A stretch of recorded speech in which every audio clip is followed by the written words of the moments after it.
요한계시록 11장입니다.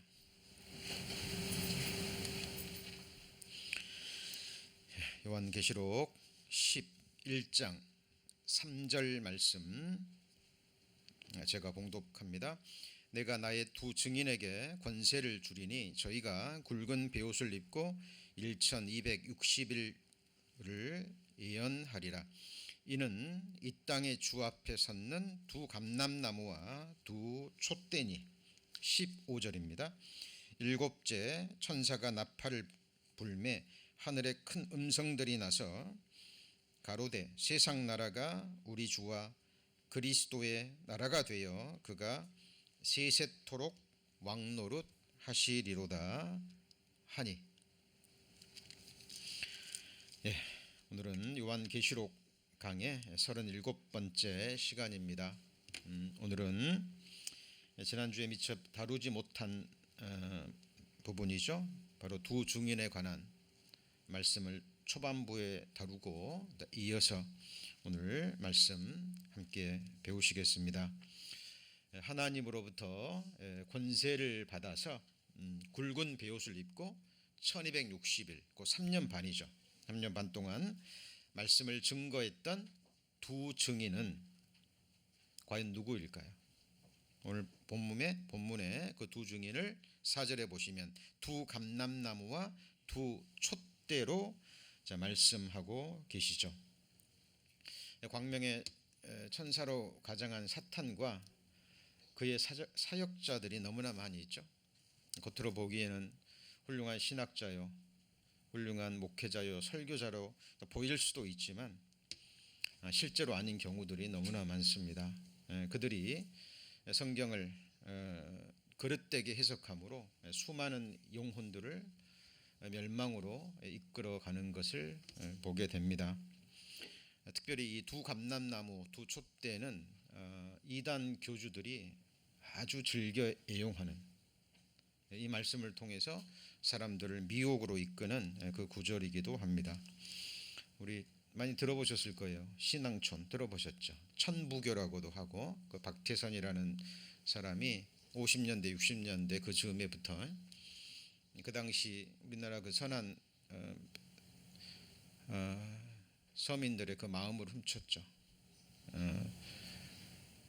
그리고 자기 자신을 감람나무라고, 요한계시록 11장 5절에 나오는 자기가 바로 그 증인 중에 한 사람이라고 얘기를 합니다. 그리고 나중에는 결국은 자기를 하나님처럼, 그렇죠? 그렇게 증거해서 수많은 사람들을 착취하고 수많은 사람들을 멸망으로 이끌어 갔죠. 근데 문제는 그 그룹들이 지금도 존재합니다. 따로 모여서 살아요. 여전히 많은 무리입니다. 놀랍죠. 그리고 그 밑에 있었던 사람 중에 하나가 이만이라는 사람입니다. 들어보셨죠? 신천지, 지금 뭐 우리나라뿐만 아니라 전 세계적으로 수십만 명의 그 신도들을 이끌고 있는 교주죠. 이제 이만희도 이 박태선을 이 두 감람나무 중에 한 사람으로 믿고 추종했던 사람인데, 나중에 이제 거기를 나와서 거기서 이제 교리를 학습해 가지고 자기가 두 감람나무 중에 한 감람나무라고 얘기합니다. 그리고 이제 나중에는 그 교리를 확장시켜서 이제 자기를 바로 약속하신 목자, 초림은 예수로 말미암아 이루어졌고 재림하시는 메시아는 자기를 통해서 이루어진다는, 말도 안 되는 이런 비유의 말씀으로 수십만 명의 그 사람들을 이끌어 모아서 멸망으로 이끌어 가고 있습니다. 그런데 문제는 그 가운데 많은 사람들이 세상 사람들이 많은 정통교회에 열심했던 사람들입니다. 그들의 이야기를 들어보면 성경에 대한 갈망이 있었어요. 특별히 요한계시록을 배우고 싶었는데 바르게 또 정확하게 가르쳐주는 교회들이 별로 없죠. 그래서 그들의 그럴듯한 그 비유풀이에 넘어가 가지고, 그렇죠? 그리고 그 많은 사람들을 지금 멸망으로 이끌어 가고 있습니다. 자, 이 두 감람나무는 과연 누구일까요? 자, 오늘 전반부에 우리가 다룰 중요한 내용입니다. 근데 우리 구원받은 그리스도인들은 성령 하나님의 인도하심을 받고 조금만 주의를 기울이면 이 두 감람나무가 누구인지 어렵지 않게 분별할 수 있습니다. 특별히 유대인들에게는 이것이 어려운 구절이 결코 아닙니다. 유대인들에게는 구약 성경에 익숙한, 특별히 구원받은 유대인이라면 더더욱 그렇죠. 예를 들어 볼까요? 우리 한국의 40대 이상 사람들에게 양김씨 하면 바로 알죠. 한국에 김씨가 가장 많잖아요. 그런데 양김 하면 누굽니까? 감사합니다. 김대중 씨, 김영삼 씨 딱 나옵니다. 마찬가지로 유대인들에게 두 감람나무 하면 그들은 바로 떠올리는 인물이 누구냐면 스룹바벨과 여호수아, 그리고 구약 성경 전체로 보면 모세와 엘리야입니다. 스가랴 4장에 보면 두 감람나무 그리고 숭금 등대가 비유가 나옵니다. 숭금 등대는 성전을 얘기하고, 그리고 두 감람나무는 정치적 지도자인 스룹바벨, 그리고 종교적 지도자, 영적 지도자인 여호수아를 상징하고 있습니다. 고레스 칙령으로 말미암아 예루살렘으로 돌아와서 성전 재건을 통해서 이스라엘 백성들의 신앙 재건을 위해서 힘썼던 두 지도자를 가리킵니다. 그런데 바벨론 포로 시기에는, 그 당시에는 스룹바벨과 여호수아입니다. 근데 이스라엘 역사를 전체를 놓고 봤을 때 정치적 지도자는 누굴까요? 모세고, 그리고 영적 지도자는 엘리야입니다. 이스라엘 백성들에게 이게 결코 어려운 이야기가 아니에요. 바로 그 두 사람을 떠오릅니다. 그리고 뒤에 보시면 11장 6절에 보시면 저희가 권세를 가지고 하늘을 닫아 그 예언을 하는 날 동안 뭐가 오지 못하게 합니까? 비가 오지 못하게 합니다. 이거 생각나는 인물이 있죠. 엘리야입니다. 자, 그리고 그 뒤에 보시면 권세를 받아 물을 변하여 뭐가 되게 해요? 피가 되게 합니다. 누가 생각납니까? 모세가 생각납니다. 세 번째 보면 불이 나와서 하나님의 대적자들을 거기 멸망케 하는 모습이 나오죠. 그죠? 자, 아무 때든지 원하는 대로 여러 가지 재앙으로 땅을 치는, 자, 이 모습은 바로 그 여러 가지 재앙 중에 하늘에서 불이 내려서 멸망시키는 이 재앙은 모세와 엘리야에게 다 있었던 이적과 재앙입니다. 자, 그런데 이런 이유로 해서 이제 어떤 학자들은 이 사람을 모세와 엘리야, 이 두 사람, 바로 그 사람으로 얘기를 합니다. 자, 다른 엉뚱한 해석, 어떤 사람들은 구약과 신약이요, 어떤 사람들은 교회요, 여러 가지 다양한 해석들이 있습니다. 그런데 그런 해석들은 다른 성경과 맞지를 않습니다. 만일 이 두 사람이 모세와 엘리야 바로 그 사람이라면 다른 성경과 어떤 충돌이 되는지 이제 함께 살펴보고자 합니다. 자, 가장 먼저 엘리야라는 사람입니다. 자, 이 두 증인이 엘리야라고 모세라면, 그죠? 어떤 문제가 생기냐면, 엘리야는 어떻게 죽었습니까? 안 죽었습니까? 죽지 않았죠. 그죠? 열왕기하 2장에 보면 두 사람이 행하며 말하더니 호련히 불수레와 불말들이 두 사람을 격하고 엘리야가 회립바람을 타고 뭐 했어요? 승천했습니다. 그럼 여기 질문을 던져야 됩니다. 엘리야가 우리와 같은 이 썩어질 몸을 입고 있다가 승천했어요. 자, 이런 몸으로 갔을까요? 하늘에 속한 몸으로 변화받아서 갔을까요? 네? 여기에 대한 답을 또 얻을 수 있는 말씀이 이 말씀입니다. 형제들아, 내가 말하노니 혈과 육은 하나님 나라를 유업으로 받을 수 없고 썩은 것은 썩지 않은 것을 유업으로 받지 못하느니라. 지금 엘리야가 죽음을 보지 않고 승천했다라는 것은 뭐예요? 주님 나라에 갔다는 거죠. 그럼 이 몸으로 갈 수가 없는 거예요. 신령한 몸으로 변화돼서 올라갔습니다. 이거는 바로 답을 얻을 수 있는 거예요. 자, 그리고 엘리야가 또 언제 이 복음서에 한번 나오는 적이 있죠. 변화산에서 나타나셨죠. 자, 거기 요한계시록 11장 4절에 보면 이는 같이 읽습니다. 이 땅에 주 앞에 섰는 두 증인 그랬죠. 자, 이 엘리야가 변화산에서 나타난 적이 있습니다. 이 변화산을 다볼산이라고 추정을 합니다. 복음서에 보면 이런 말씀이 나오죠. 엿새 후에 베드로와 야고보가 그 형제 요한을 데리시고 따로 높은 산에 올라가셨더니 그 다음 일어난 일이 뭐예요? 저희 앞에서 변형됐습니다. 누가요? 예수님이 변형된 거예요. 이 어떤 몸으로 변형됐을까요? 예수님의 육신의 이 땅에 속한 몸이 하늘에 속한 신령한 몸으로 일시적으로 변화가 돼서 나타나신 거예요. 변화산에서. 이유가 뭐냐면 때에 모세와 엘리야가 예수로 더불어 말씀하는 것이 저희에게 보이거늘 세 제자들에게 보였어요. 바로 알았습니다. 이 사람이 누구인지. 모세와 엘리야라는 거예요. 그럼 예수님이 왜 변형되셨을까요? 자, 엘리야가 하늘에 올라갔다가 지금 땅에 섰죠. 다볼산에 선 거예요. 변화산에. 그리고 예수님과 함께 서서 대화하는 것을 제자들이 뭐 했어요? 실제로 본 거예요. 그러면 이 엘리야의 몸은 무슨 몸이에요? 변화된 몸이죠. 맞죠? 자, 그리고 이 변형되었다라는 말이요. 자, 우리가 이제 원어를 배워야 되는 이유가 여기에 있습니다. 여기 메타폴리오라고 쓰는데 다른 형상으로 바꾸다. 예수님의 몸이 변형되는데 다른 형상으로 바뀌어진 거예요. 다른 형상으로. 그런데 여쭤보죠. 예수님은 육신의 몸을 입었지만 그 육신은 죄성이 있어요, 없어요? 없습니다. 남자의 씨가 아니죠. 그죠? 그러니까 그 몸이 그냥 신령한 몸으로 변형된 거예요. 마음에 두셔야 됩니다.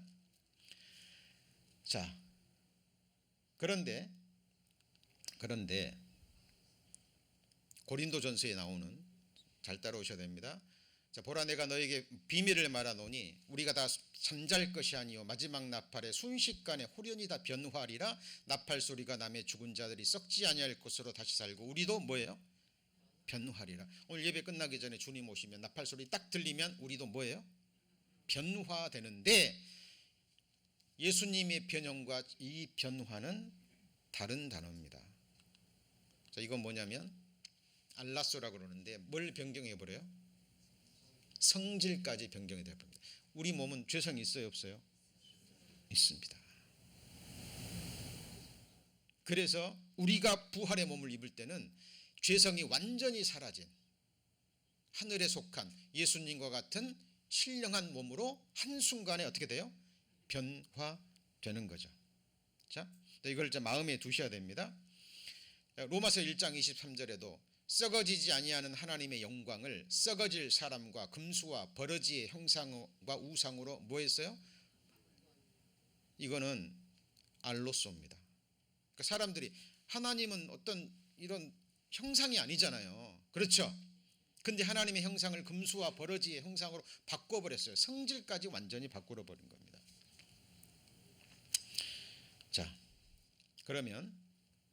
그러면 엘리야가 바로 그 엘리야라면 많은 사람들이 두 증인 중에 한 사람이 진짜 엘리야다 그 말이에요. 이렇게 주장한 사람이 있어요, 없어요? 있다니까요. 그리고 문제는 어떤 교단에서 어떤 모임 중에 어떤 좀 높은 지위에 있는 설교자가 한 번 이 해석을 딱 하면은요, 밑에 있는 사람들이 그냥 따라가고 이제 그런 줄 알아요. 엉뚱한 해석보다는 훨씬 낫죠. 자기를 감람나무라고 한다든지 그것보다는 낫습니다.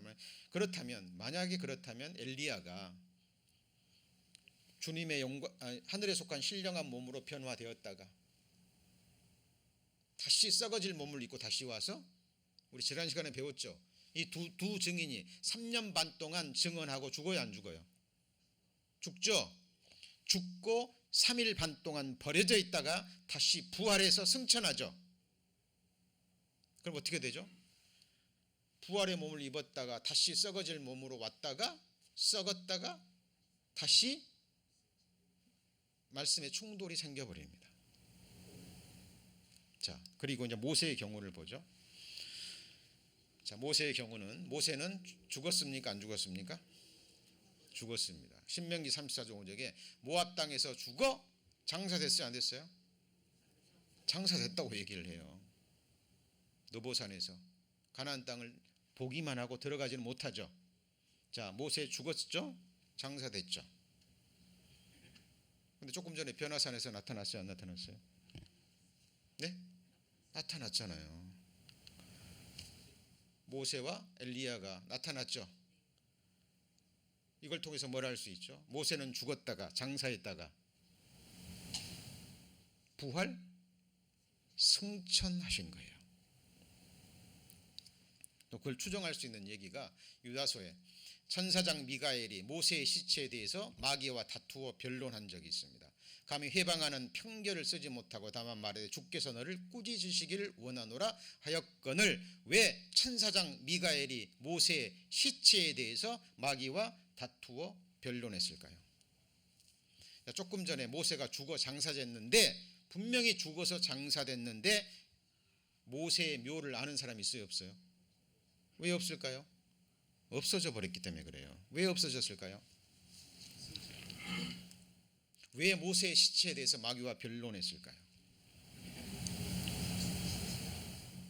모세가 분명히 죽어 장사됐는데 하나님이 부활시키셔서 데려가신 거예요. 그러니까 엘리야는 살아있을 때 이 육신의 죽음을 보지 않고 구원받을 마지막 시대에 살아서 공중 재림하실 때 변화받을 우리 시대의 그리스도인들을 예표하는 거고, 모세는요 예수 믿다가 죽었다가 부활 승천할 사람을 대표하는 그 사람입니다. 자, 그런데 자, 모세 승천기라는 위경이 있어요. 위경이라는 게 거짓 성경입니다. 자, 위경 질문을 드립니다. 위경에 나오는 모든 기록이 다 잘못됐습니까? 아니에요. 왜 위경이 되냐면 위경이라고 불리는 것 중에 틀리는 것이 하나라도 있으면 그 전체가 뭐가 되는 거예요? 위경이 되는 거예요. 그리고 다른 66권의 성경과 충돌이 되거나 하면 안 되는 거예요. 모든 성경은 하나님의 감동으로 된 것으로 그랬죠. 그죠? 그리고 여호와의 신이 이것을 명하셨고 여호와의 입이 이것을 명하셨고 그의 신이 이것들을 모으셨죠. 너희는 여호와의 책을 자세히 읽어보라. 이것들이 하나도 빠진 것이 없고 하나도 짝이 없는 것이 없으리니 이는 여호와의 입이 이를 명하셨고 그의 신이 이것들을 뭐 하셨어요? 모으셔서 66권의 성경이 된 거죠. 그러니까 위경 그러면 모든 것이 잘못된 것이 아니라 그 중에서 하나만 잘못돼도 위경인 거예요. 그래서 자, 위경 중에서 맞는 부분을 갖다 쓴 내용들도 있습니다. 지금 보는 이것이 바로 그 내용이에요. 자, 여기 보시면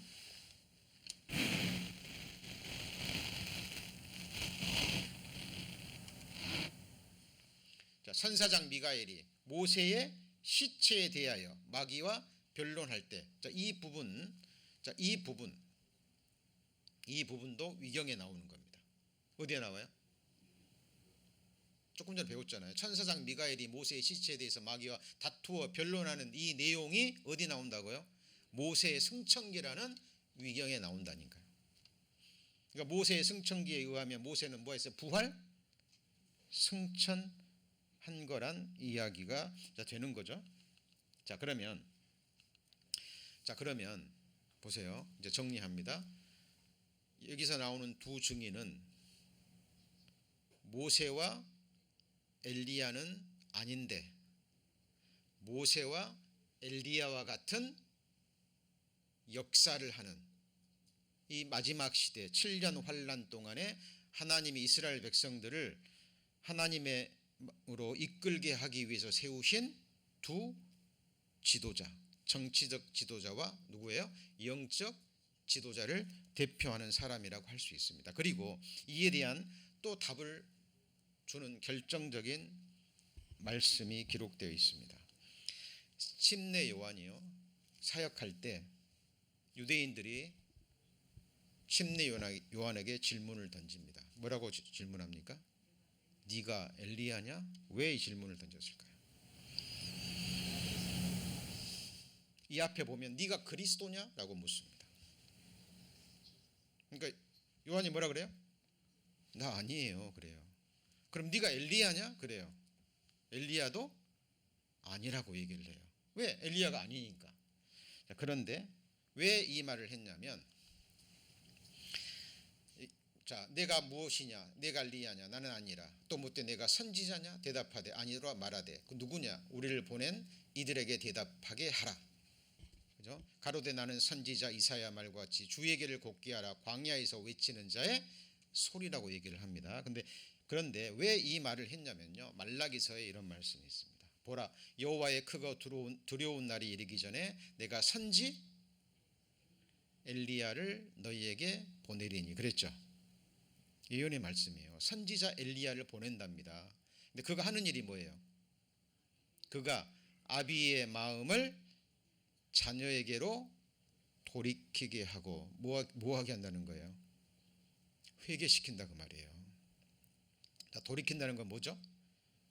회개하는 거예요. 아비의 마음을 자녀에게로 돌이키게 하고 자녀들의 마음을 그들의 아비에게로 돌이키게 할 것이다. 그렇죠? 크고 두려운 날이 이르기 전에. 자, 이거는 이중적인 의미가 있습니다. 이중적인 의미가 있는데 그게 무슨 말이냐면, 첫 번째는, 자, 침례 요한은 그리스도도 아니고 엘리야도 아니에요. 그죠? 근데 어떻게 온 사람이에요? 엘리야의 심령과 능력으로 온 침례 요한입니다. 그러니까 말라기서 4장에 예언한 내가 엘리야를 보내리니 하고 보내셨어요, 안 보내셨어요? 보내셨는데 엘리야 그 사람을 보냈습니까? 침례 요한을 보냈습니까? 침례 요한을 보냈는데 그가 바로 엘리야의 심령과 능력으로 엘리야가 했던 그 역할을 하는 사람이라는 거예요. 이것에 관한 것이 누가복음에 나오죠. 누가복음 1장입니다. 자, 성경이 이렇게 해석을 합니다. 성경을 부지런히 읽고 또 연구하고 묵상하는 사람은 성령께서 너무 자연스럽게 깨닫게 해주십니다. 자, 예수님이 태어날 당시에 스가랴와 엘리사벳이라는 이 제사장 부부가 있었습니다. 하나님 앞에 의인이라고 얘기를 합니다. 그런데 자식이 없어요. 자식이 없습니다. 그런데 이제 이 스가랴가 자기 차례가 돼서 성전에 들어가서 분향을 드리는데 천사가 나타납니다. 천사가 나타나서, 자, 네 아내 엘리사벳이 아들을 낳을 텐데 이름까지 정해줘요. 이름을 뭐라고요? 요한이라고 합니다. 자, 그런데 16절입니다. 16절. 누가복음 1장 16절. 이스라엘 자손을 주 곧 저희 하나님께로 많이 돌아오게 하겠습니다. 17절 같이 읽습니다. 저가 또 엘리야의 심령과 능력으로 주의 앞에 가서 아비의 마음을 자식에게. 많이 읽었죠? 조금 전에 읽었죠? 맞죠? 어렵지 않죠? 하나님이 말라기서 4장에 내가 선지자 엘리야를 보낼 텐데 그가 아비의 마음을 자식에게로 돌이키게 하겠다. 이 말씀을 유대인들이 알고 침례 요한에게 너 엘리야냐? 그러니까 엘리야가 뭐라고요? 나는 아니다. 엘리야가 아니다 그랬는데 누가복음 1장에 천사는 지금 스가랴에게 네 아들 수태고지를 하면서 모태부터 충만한 자인데 요한이라고 하는데 그가 엘리야의 심령과 능력으로, 그러죠? 그러니까 말라기서 4장에 예언한 선지 엘리가 누구예요? 엘리야는 아닌데 침례 요한인데 엘리야의 능력과 심령으로 와서 엘리야가 했던 그 역할을 하는 하나님이 보낸 사역자다 그 말이에요. 이해되시죠? 이해되시죠? 자, 그러면 이제 이 말씀이 이해가 되잖아요. 엘리야의 심령과 능력으로. 엘리야는 아닌데 요한인데 이 역할을 했던 거예요. 그죠? 이 말씀이 이루어졌어요, 안 이루어졌어요? 이루어졌죠. 누구를 통해서요? 침례 요한을 통해서도 이루어졌어요. 자, 그런데 침례 요한이 유대인들에게 이 회개의 세례를 베풀었을 때 민족적으로 회개했습니까? 소수의 사람만 회개했습니까? 네? 극소수의 사람만 회개한 거예요. 그리고 죽임을 당해버렸잖아요. 맞죠? 그래서 말라기서의 이 예언은 이중적입니다. 1차적으로 침례 요한에게 한번 이루어졌다가 불완전했죠. 맞죠? 그리고 7년 환란, 대환난이 시작되기 전에 전 3년 반 동안 하나님이 엘리야와 모세의 심령과 능력을 지닌 두 증인을 보내신 거예요. 그 사람의 이름이 누군지는 성경은 밝히지 않습니다. 그러나 모세와 엘리야는 아니지만 모세와 엘리야가 했던 바로 그 역할을 하는 모세와 엘리야의 능력과 심령으로 오는 두 증인이 되는 거예요. 자, 정리되셨죠? 정리되셨죠? 자, 그러면 지난 시간에 이제 배운 것과 이제 연결이 되셨죠? 되셨습니다. 그러면 두 증인을 보내신 이유가 뭐예요? 뭐 하라고요? 회개시키는 겁니다. 그리고 두 증인을 통해서 14만 4천 명이 3년 반 동안 구원을 받고 하나님의 인침을 받고 그 사람들이 또 복음을 전하죠. 맞죠? 그 사람들을 통해서 민족적으로 이스라엘 백성들이 많이 구원을 받고 이방인들도 구원을 받죠. 그들을 같이 해보시죠. 환난 성도. 그들은 교회가 아니에요. 교회는 누구예요? 우리입니다. 그래서 물론 유니버셜 철치, 우주적 교회를 따지면 구약 시대부터 환난 성도까지 다 치지만 실제적인 성경에서 말한 진짜 교회는 오순절 성령 강림 때부터 공중 재림까지 주님의 피로 사신 몸된 교회. 그죠? 그리고 이 두 증인에 의해서 14만 4천 명이 구원을 받고 그들에 의해서 구원받은 사람들을 환난 성도라고 하는 겁니다. 자, 그래서 이제 본문 넘어갑니다. 요한계시록 11장. 자, 두 증인이 어떤 사람인가는 마음에 정리가 되셨죠? 그죠? 그런데 참 문제는요, 성경에 무지하니까 어떤 사람이 나타나가지고 내가 감람나무라고 그러고요, 조금 뭐 이적 같은 거 보이고 조금 비유표로 좀 성경 그럴듯하게 해석하면 사람들이 다 믿어버린다는 거예요. 그리고 자기 거기다가 영원한 운명을 맡겨버립니다. 왜요? 성경을 바르게 배우지 못했기 때문에 그래요. 그죠? 자, 이제 계시록 11장 13절까지 지난 시간까지 해서 이제 정리가 됐습니다. 이제 14절입니다. 14절 보시면 둘째 화는 지나갔으니 보라 셋째 화가 속히 이르도다. 일곱째 천사가 나팔을 불 때 하늘에 큰 음성들이 나서 가로되 세상 나라가 우리 주와 그리스도의 나라가 되어 그가 세세토록 왕노릇 하시리로다 그랬죠. 자, 둘째 화가 지나갔고 이제 뭐가 이루어요? 셋째 화가 이르죠. 그죠? 요한계시록 8장 13절 보십니다. 앞으로 몇 장 넘기시면 8장 13절. 8장 12절까지 해서 넷째 천사 나팔까지 끝났죠. 그리고 13절에 내가 보니 또 공중에서 날아가는 독수리가 큰 소리로 이르되 땅에 거하는 자들에게 같이 읽습니다. 화. 세 화죠. 그죠? 그리고 둘째 화까지 끝났죠. 그리고 이제 셋째 화가 이르게 되는 겁니다. 누구한테요? 땅에 거하는 사람들에게. 마음도 땅에 거하고 실제로 땅에만 소망을 두는 사람들에게 이 화가 임하는 겁니다. 그럼 정리합니다. 첫째 화가 뭐였냐면 다섯째 나팔 재앙, 황충의 재앙이었습니다. 메뚜기 재앙이었는데 이때는 사람들이 황충에 물려서 극한 고통과 괴로움을 당하는데 죽고 싶어도 죽지 못하는 고통입니다. 모기 한 마리만 물려도요, 벌레 물리면 굉장히 가렵고 힘들잖아요. 근데 모기와 그런 벌레들이 아니잖아요. 황충에게 물려서 온 몸에 극한 고통을 받아서 죽기를 갈망할 정도로 고통이 임하지만 죽음이 피해가는 이 고통을 당합니다. 첫째 화입니다. 둘째 화는 2만만 마병대의 재앙, 핵전쟁으로 3분의 1이 죽는 재앙입니다. 이 재앙에도 3분의 2가 회개 안 한다 그랬죠. 그죠? 그리고 이제 둘째 화에 속하는 게 두 증인의 죽음과 부활과 승천 후에 지진이 나서 7천 명이 죽는다 그랬죠. 거기 나옵니다. 우리 지난 시간에 배우셨고요. 자, 그리고 둘째 화 다음에 이 두 증인이 길가에 버려졌다가 갑자기 살아나서 부활 승천하는 것을 보고 얼마의 사람들이 하나님께 영광을 돌리고 돌아오죠.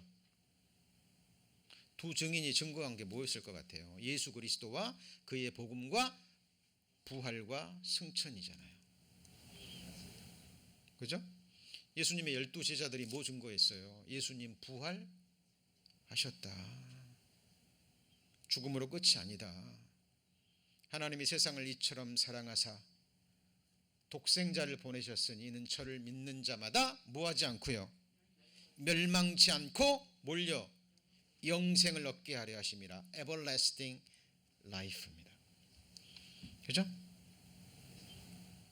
부활의 생명, 영생을 증거한 거예요. 그런데 두 증인이 예수 그리스도의 부활과 영원한 생명, 천국을 증언했는데 실제로 죽어버렸잖아요. 무덤에 묻히지도 못하게 하고 예루살렘 성 거리에 버려졌잖아요. 많은 사람들이 그 시체를 보고 조롱하고 두 증인에 의해서 괴롭힘을 받았던 사람들이 서로 예물을 주고받고 기뻐했는데 그 사람이 어느 날 그 많은 사람들이 보는 앞에서 부활 승천하는 것을 보죠. 그리고 얼마의 사람들이 돌아온다니까요. 자, 이때도 회개하지 않는 사람들, 그 사람들에게는 답이 없습니다. 그들에게 내려지는 화가 뭐예요? 셋째 화. 이게 바로 일곱 나팔의 재앙. 자, 이게 일곱 나팔이 불 때 일곱 대접의 재앙을 불러오는 거예요. 일곱인 나팔 대접이죠. 일곱째 인이 떼어질 때 일곱 나팔을 가져오고. 자, 정리합니다. 일곱인, 일곱 나팔, 일곱 대접이죠. 네, 일곱 인이 떼어질 때 뭘 가져와요? 일곱 나팔을 가져오고, 일곱 나팔이 불려질 때 일곱 대접을 가져오는 거예요. 사실 일곱인 속에, 처음에 일곱인 속에 다 들어있는 거죠.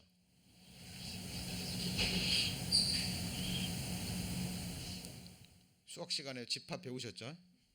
예, 이게 인이 띄어질 때 나팔을 가져오고, 일곱 나팔이 불 때 셋째 화, 일곱 대접이 가져오는 거예요. 그러면 잘 보십시오. 요한계시록 11장 16절 15절 일곱 개 천사가 나팔을 불 때 일곱 대접을 가져온 거예요.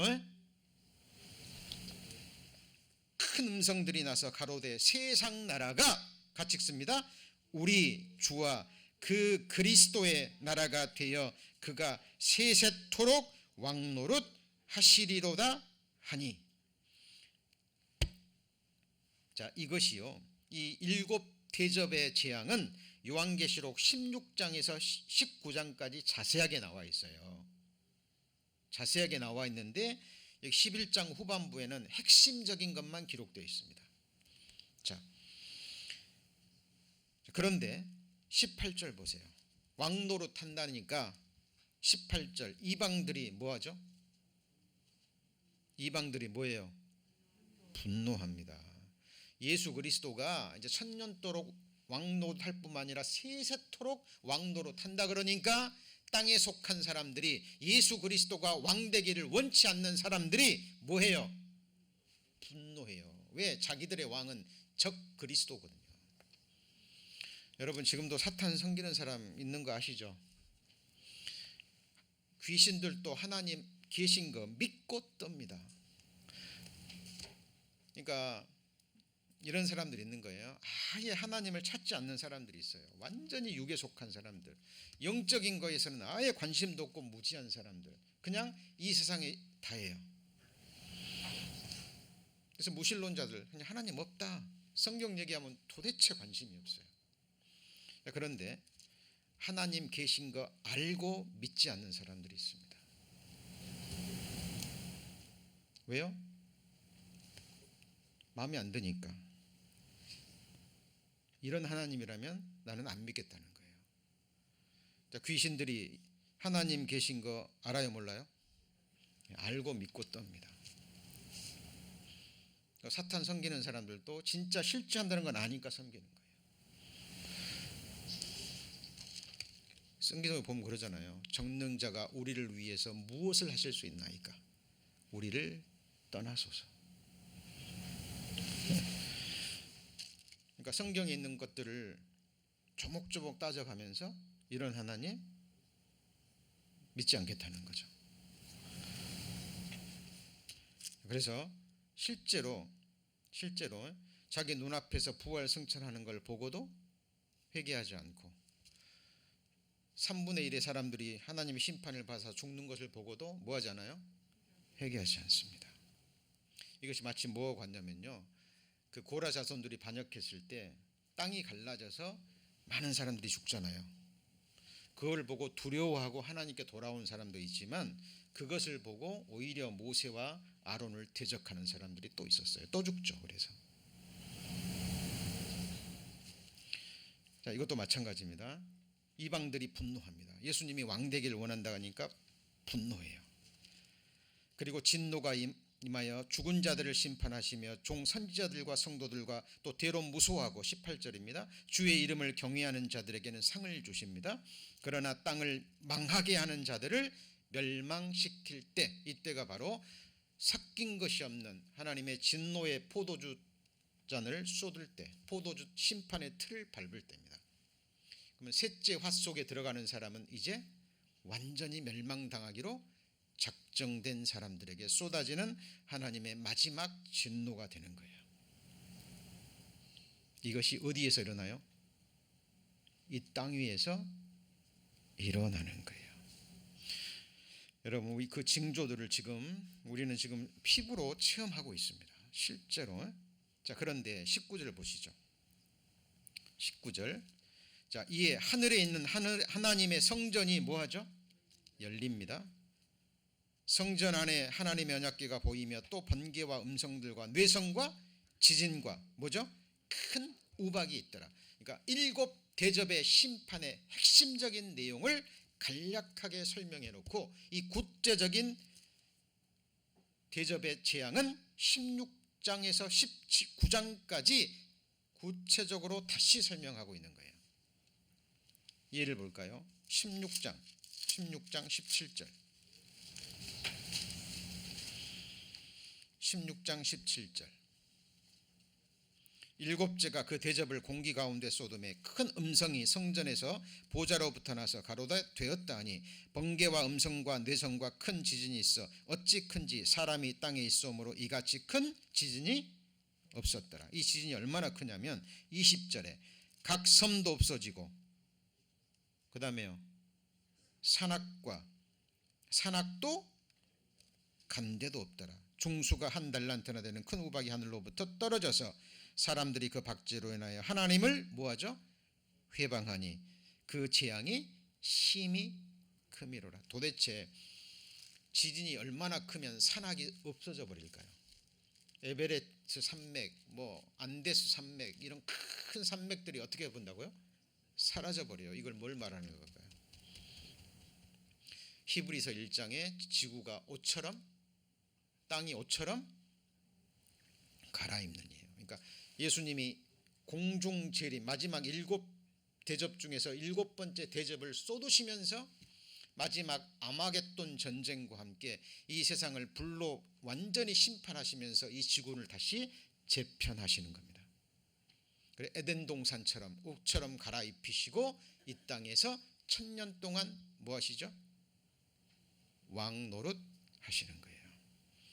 여러분, 이 나라가 많은 사람들이 영원한 천국만 알고 있습니다. 당연히 알아야죠. 그런데 영원한 새하늘과 새 땅에서 천국이 이루어지기 전에 이 땅에서 뭐가 돼요? 천년 왕국이 실제로 이루어지는 거예요. 자, 오늘 본문 다시 넘어갑니다. 잘 따라오셔야 됩니다. 계시록 11장 15절. 7천사가 나팔을 불매 하늘에 큰 음성들이 나서 가로되 세상 나라가 어떻게 돼요? 우리 주 그와 그 그리스도의 나라가 돼요. 주의하셔야 됩니다. 무슨 나라가요? 세상 나라가. 자, 다음 주와 다다음 주 시간에 계속 배울 겁니다만은 7년 환란 동안에 구원받고, 그죠? 두 증인 14만 4천 명의 증언을 듣고 구원받은 환란 성도들 가운데 많은 사람들이 목베어 죽임을 당하기도 하지만 하나님이 예비하신 곳에 피해서 육신으로 살아남는 사람들이 있다고 성경에 나와요. 다음 시간에 또 자세히 배웁니다. 그 민족들, 그 나라들이 육체를 입고 천년 왕국 속에 들어가는 거예요. 그래서 천년 왕국은 지금 존재하는 세상 나라들이 있어요, 없어요? 있습니다. 민족들이 있다니까요. 그리고 육체로 들어가기 때문에 천년 동안 사람들이 결혼하고 애 날까요, 안 날까요? 납니다. 천년 동안에는 전쟁이 있을까요, 없을까요? 없습니다. 왜 그러죠? 예수님의 직접 통치입니다. 실제적, 가시적, 직접적 통치가 이루어지는 거예요. 그들이 말로만 듣던 예수 그리스도가 부활의 몸을 입고 이 땅에 오셔서 예루살렘에 보좌를 세우시고 그곳에서 직접 민족을 몇 년 동안요? 1000년 동안 실제로 다스린다니까요. 이것이 문자 그대로 거짓 없이 성령의 감동하심으로 기록된 하나님의 말씀이에요. 이스라엘 백성들이 왜 예수님이 왔을 때 그들을 왕 삼으려고 했을까요? 구약 성경에 하나님 나라에 관한, 그죠? 왕국에 관한, 메시아 왕국에 관한 예언들이 너무 구체적으로 되어 있거든요. 너무 구체적으로. 그러니까 예수님이 이적과 기적을 일으키고 수많은 이적을 일으키니까 이 사람이 메시아구나, 이 사람이 이 땅에 하나님의 왕국을 세울 바로 그분이구나, 그리고 왕 삼으려고 했던 거예요. 그런데 예수님은 먼저 왕이 되기 전에 희생 제물이 되셔야 되죠. 맞죠? 예. 그러니까 이스라엘 백성들이 저거 가짜다, 그리고는 못 박아 죽여버린 거죠. 자, 예수 그리스도가 세우실 영원한 나라, 영원한 천국정에 먼저 이 땅에 세워지는 나라가 있습니다. 육체를 입고 1000년 동안에 구원받은 사람들이, 자, 다음 시간에 배웁니다. 하나님이 예비하신 장소 보스라라는 곳에 가서 보호를 받습니다. 그리고 육체를 입고 들어가요. 그래서 1000년 왕국 동안에는 100세가 못 되어 죽은 자가 뭘 받아요? 저주를 받은 자라고 얘기를 합니다. 자, 그때는 사탄도 1000년 동안 감금됩니다. 유혹은 없어요. 지금은요, 잘 보세요. 지금은 사람들이 하나님의 징벌이 즉각 임하지 않으므로 사람들이 악을 행하기에 담대하죠. 맞죠? 근데 1000년 왕국 동안에 죄를 범하면 바로 하나님의 심판이 임합니다. 사탄의 유혹도 없어요. 그러나 유혹이 없어도 자기 죄성을 가지고 그 당시에도 많지는 않겠지만 하나님을 대적하는 사람, 하나님의 심판이 바로 임해서 100세가 못 되어 죽는 자, 심판받아 죽는 자는 저주받은 자예요. 그때는 그림 보시죠. 여기 나와 있죠. 어린아이가 독사굴에 손 놓고, 누가요? 어린 아이가, 젖 먹는 아이가 독사골에 손을 넣어요. 물려요, 안 물려요? 해가 없습니다. 어린 아이가 사자를 끌고 다녀요. 여러분, 성경은 문자 그대로 성취가 돼야 된다니까요.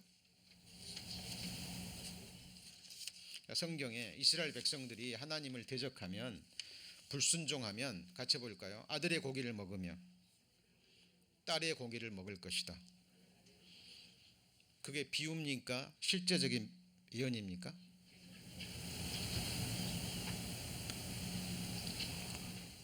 예루살렘 성에 갇혔을 때요, 먹을 게 없으니까, 그죠? 부모들이 자기 자식을 잡아먹었다니까요. 유대 역사에 기록되어 있습니다. 아들의 고기를 먹을 것이요, 딸의 고기를 먹을 것이요. 문자 그대로 이루어졌어요, 안 이루어졌어요? 이루어졌어요. 열방이 흩을 것이요, 흩어졌어요, 안 흩어졌어요? 여자들의 하체가 드러나게 할 것이며, 이루어졌습니까? 모든 머리가 대머리 되게 할 것이며, 이루어졌습니까? 자자한 흔적이 있고, 이루어졌어요? 문자 그대로 이루어졌다니까요. 어린아이가 독사골에 손을 넣는데 해를 입지 않고, 젖먹이가, 어린아이가 사자를 끌고 다녀요. 물려요, 안 물려요? 물리지 않습니다. 다시는 해도 없고,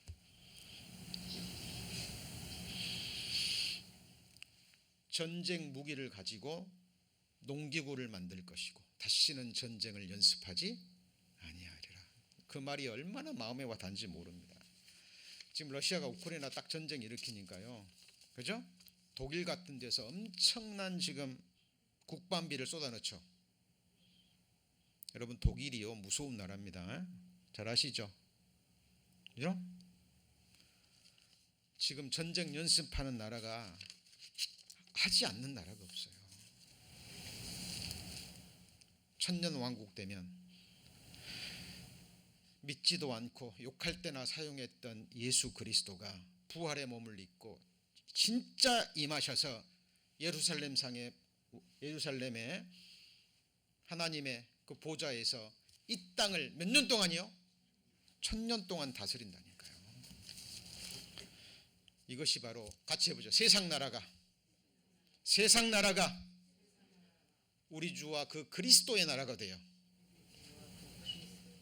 세세토록 왕노릇합니다.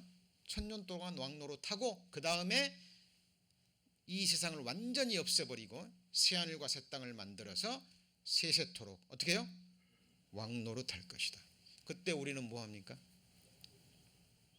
예수님은 만왕의 왕이고 우리는 만왕 중에 한 왕이 돼서 이 세상 나라를 예수님과 함께 직접 뭐합니까? 통치할 거예요. 그래서 교회는 정권이 되는 겁니다. 그래서 같이 해보시죠. 만물 위의 교회. 많은 사람들이요, 주님의 몸된 교회를 육신적인 눈으로 바라봅니다. 자,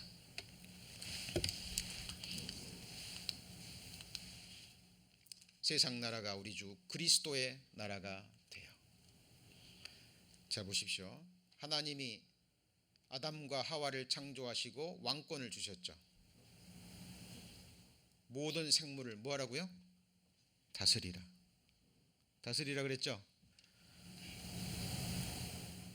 모든 동물들이요, 알아서 아담 앞에 와서 순종했죠. 동물들의 이름을 누가 지어줬어요? 아담이 가만히 있으니까 동물들이 와요. 그럼 너는 사자, 코끼리, 그죠? 뭐 참새, 독수리 다 지어준 거예요. 죄 짓기 전에는 사자들한테 아담이 부르면 왔을까요, 안 왔을까요? 당연히 와죠, 왕인데. 그런데 범죄하면서 왕권이 넘어가 버립니다. 누구한테요? 마귀한테. 마귀가 또 예수를 이끌고 가서 순식간에 천하 뭐죠? 만국, 이게 모든 나라예요. 모든 권세 영광을 내게 주리라. 이것은 내게 넘겨준 것이므로, 누가요? 아담이 죄지어서. 예수님이 그랬잖아요. 너 나 절만해. 높은 산에 데리고 가서 천하 만국 모든 나라의 권세와 영광 보여주면서 내게 절만하면 다 줄게. 왜? 이거 내 거거든. 예수님이 십자가 사역으로 말미암아, 그죠? 이제 구원의 역사가 딱 끝나고 나서 지상 재림하시면서 이 왕권을 실제적으로 다시 회복하는 겁니다. 완전히 멸망시키시고 2000년 동안 은혜의 시간을 주시고 마지막으로 7년 동안 구체적으로 예언된 그 예언의 말씀이 구체적으로 이루어진 것을 보여줍니다. 안 믿어요. 안 믿습니다.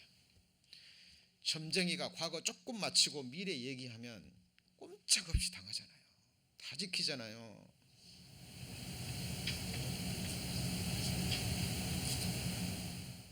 그런데 완전한 예언의 말씀을 주시고 세상 역사 가운데 문자 그대로 이루어지는 것을 보고도 사람들이 관심이 없어요. 설마.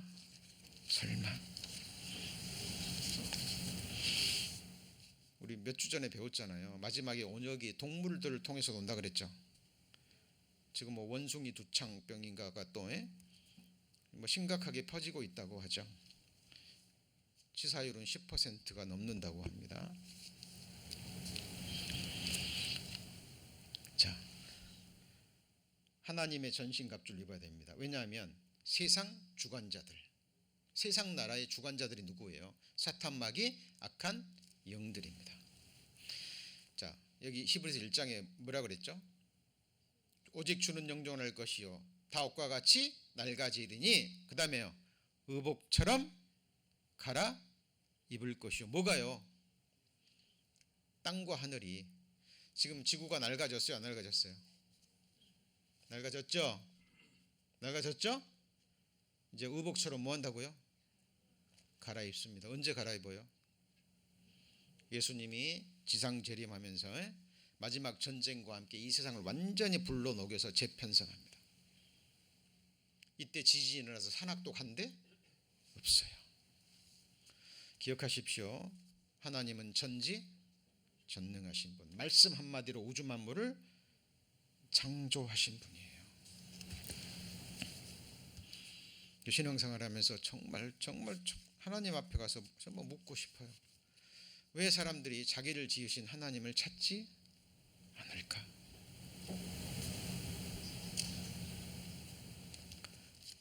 천하보다 귀한 자기를 만들어 주신 분이잖아요. 지금도 내 심장을 뛰게 하시고 호흡을 주셔서 내가 이 세상에 살아가는 데 필요한 모든 것을 때를 따라 공급해 주시는 분이 누구죠? 하나님입니다. 우리가 살며 기도하며 존재케 하시는 분이 누구예요? 하나님이죠. 그 하나님이 보이지 않는다는 이유로 우리 죄 때문에 세상에 이런 고난과 슬픔과 질병과 슬픔이 있잖아요. 우리 죄는 돌아보지 않고 하나님이 계시면 왜 이런 고통을 허락하시냐고. 이해는 갑니다만은 정말 무지한,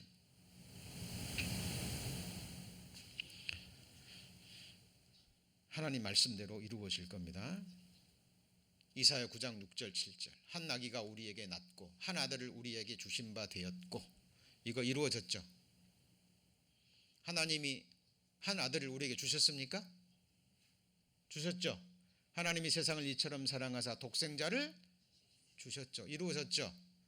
뒤에 부분은 이제 이루어져야 됩니다. 그게 뭐냐면 어깨에는 뭘 메었죠? 정사. 이게 가브먼트입니다. 영어 성경에 가브먼트 나오죠? 정권이에요. 지금 우리나라 정권 누구예요?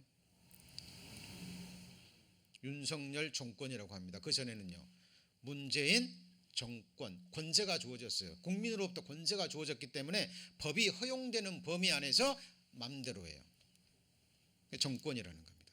왜 사람들이 권세에 그렇게 목말라 하고요, 그죠? 누가 권세자를 잡으면 어떻게 해서든지 줄을 달려고 할까요? 그만큼 힘이 있기 때문에 그러는 거예요. 정권이라고 하는 거예요. 정권, 가브먼트. 한 아들을 우리에게 주셨는데 이루어졌고, 이제 이루어져야 될 부분이 정사를 메웠고, 그 이름은 기묘자라, 모사라, 지혜자라, 전능하신 하나님이라, 영존하시는 아버지라, 평강의 뭐예요? 왕 노릇하신다니까요. 자, 그 정사와 평강의 더함이 무궁하며 또 어디에 앉아서요? 다윗의 위에 앉아서 수론입니다. 보좌. 뭘 세워요? 나라. 같이 해보시죠. 주 예수의 나라.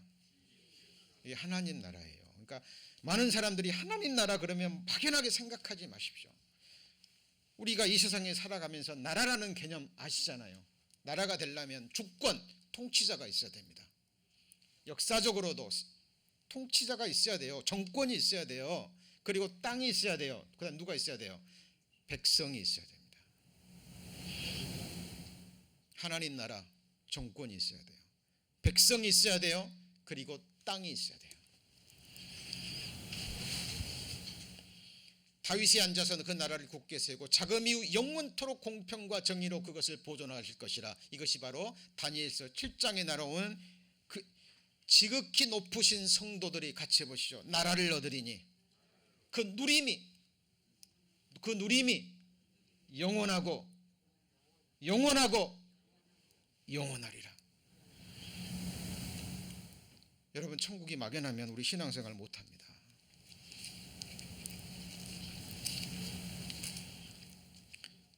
이 소망은 분명해야 돼요. 이 소망이 우리를 견디게 합니다. 누가 이루어요 이거를? 같이 해보시죠. 만군의 여호와의 열심히 이를 이루시리라.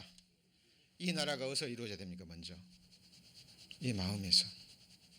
우리 성도님들 마음 보좌에 누가 왕으로 좌정해 계십니까? 여러분 가정에 누가 왕으로 좌정해 계시죠? 우리 교회에 누가 왕으로 좌정해 계십니까? 내 수완이 차서 내 조상들과 함께 살 때에 내가 내 몸에서 날 자식, 1차적으로는 솔로몬, 궁극적으로는 예수 그리스도, 내 뒤에 그 나라를 경고케 하리라. 내 이름을 위하여 집을 건축할 것이요 하나님의 집 교회입니다. 나는 그 나라의 위를 보좌를 경고케 하리라. 다윗에게 준 약속이 이루어졌죠. 내 집과 내 나라가 내 앞에서 영원히 보존되고 내 위가 영원히 경고하리라. 지금 하나님이 누구한테 하신 약속이에요? 다윗. 이게 다윗의 언약이고 이것이 다윗의 보좌, 다윗의 위가 되는 거예요. 이 약속을 잊고 오신 분이 누구죠? 제가 큰 자가 되고 지극히 높으신 이 아들이라 일컬을 것이요 주 하나님께서 같이 읽습니다. 그 조상 다윗의 위를 저에게 주리라. 이 다윗의 위, 조금 전에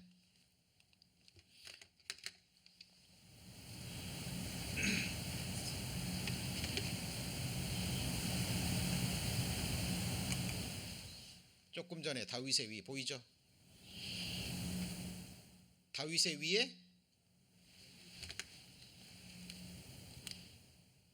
위에 누가요? 우리에게 주신 한 아들이 누구예요? 전능하신 하나님이라 영존하신 아버지라 평강의 왕. 전지전능하신 하나님이 그냥 이루시면 돼요. 만군의 여호와의 열심 아니셔도 돼요. 전능자가 열심으로 이루신답니다. 될까요? 안 될까요? 될까요? 안 될까요?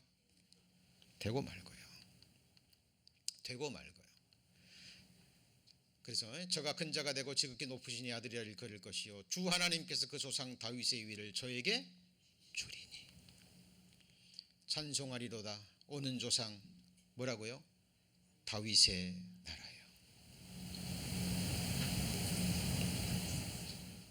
우리 성도님들 천국에서 영생 복락을 누리기 전에 지금 우리가 두 발을 붙이고 있는 이 세상에서 예수님처럼 우리도 부활의 몸을 입고 예수의 종권 아래 우리 성도님들도 한 왕이 돼서 몇 골 권세가 주어지는지는 성도님들에게 주어지는 상급입니다. 그리고 이 세상 민족과 나라를 1000년 동안 예수님과 함께 다스리다가, 맞죠? 그리고 이제 마지막 1000년이 끝나면 무적행 속에 갇혔던 사탄이 풀립니다. 그리고 성도들을 다시 세상 사람들을 미혹해요. 그래서 1000년 왕국 동안에 태어난 사람들 중에 1000년 왕국에 태어난 사람들도 한 번은 예수 선택해야죠. 믿어야죠. 그죠? 근데 그때 또 반역하는 사람들이 바다의 모래처럼 많다 그랬죠. 그리고 마지막 하나님이 불로 이제 완전히 쓸어버립니다. 그때. 그리고 나서 새하늘과 새 땅, 그리고 영원한 지옥 불못으로 이 세상 역사는 나누어지는 겁니다. 자, 우리 성도님들, 제가 항상 이 말씀 기억하시라 그랬죠. 예수 그리스도에 계시라. 이는 하나님이 그에게 주사, 같이 읽습니다. 반드시 속히 될 일. 어디에서 이루어집니까? 속히 될 일인데 어디에서 이루어져요? 같이 읽습니다. 주께서 땅 위에서 그 말씀을 이루시고 필하시고 끝내시리라. 어디에서요? 이 땅 위에서요. 1.1획도 빗나가지 않고 다 이루어집니다. 항상 제가 마음에 새기는, 이제 묵상하면서, 항상 성경 읽으면서 제가 묵상하는 부분입니다. 말씀의 무대는 제 삶과 이 세상이에요.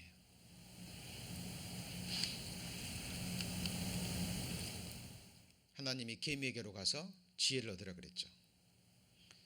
두령도 없고 간역자도 없습니다. 자, 이거 뭘 의미하냐면 성경에 그리스도인들을 상징하는 동물들과 벌레들이 있습니다. 그 중에 하나가 메뚜기, 개미예요. 개미는 두령이 없어요. 여왕개미 있는데요. 그건 두령이 아니에요. 성경이 없다 그러잖아요. 개미는 두령이 있어요, 없어요? 없어요. 간역자도 없어요. 메뚜기는 인군이 있어요, 없어요? 없어요. 근데 전부 다 떼를 지어 다니죠. 맞죠? 개미들이 뭐 여왕개미가 시킨다고 합니까, 일? 그래요, 안 그래요? 알아서 다 합니다, 개미들이. 그리고 개미가 하는 일은요, 여름 동안에 뭘 예비해요? 먹을 것을 예비합니다. 왜요? 먹을 것을 구하지 못하는 눈보라치는 겨울이 온다라는 것을 개미는 알아요. 우리 성도님들, 오는 세상을 준비하셔야 됩니다.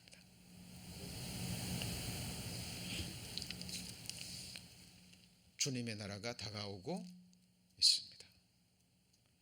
그때가 되면 알곡과 가라지가, 쭉정이와 알곡이 정확하게 양과 염소가 예수님 좌우편으로 쫙 나눠집니다. 선지자 노릇하고 믿는다고 고백했고 주여 주여 했던 자들이 주님 앞에 딱 섰는데 나는 너를 도무지, 왜요?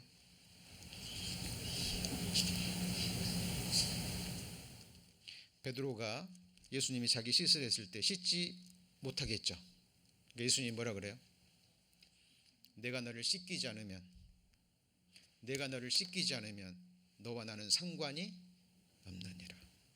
예수님의 피로 씻김을 받지 않은 사람, 죄인인데 그 죄를 예수님이 씻어주지 않은 사람, 영원한 속죄를 이루고 주님의 피로 양심으로 행실까지 씻지 않으면, 예수님의 피로 계속 씻어준 사람이 아니면 예수님과 상관이 있어요, 없어요?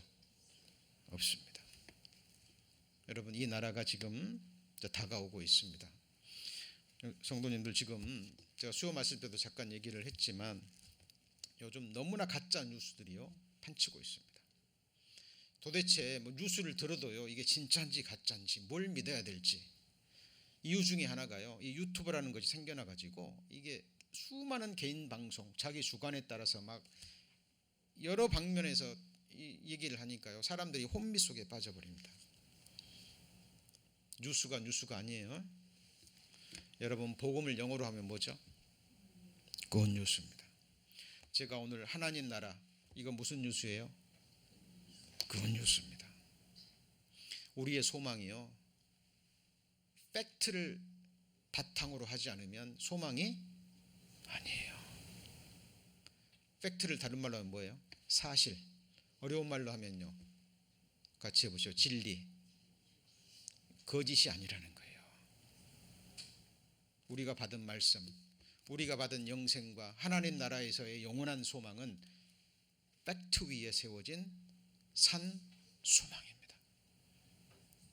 오늘 배운 말씀 우리는 이 육신의 눈으로 확인하게 될 겁니다. 그토록 소망했던 예수님이 부활의 몸을 입고 진짜 오셔서 영원한 보좌에 앉으시는 것을 우리는 볼 겁니다. 우리는 꼭 봐야 됩니다. 기도하시겠습니다.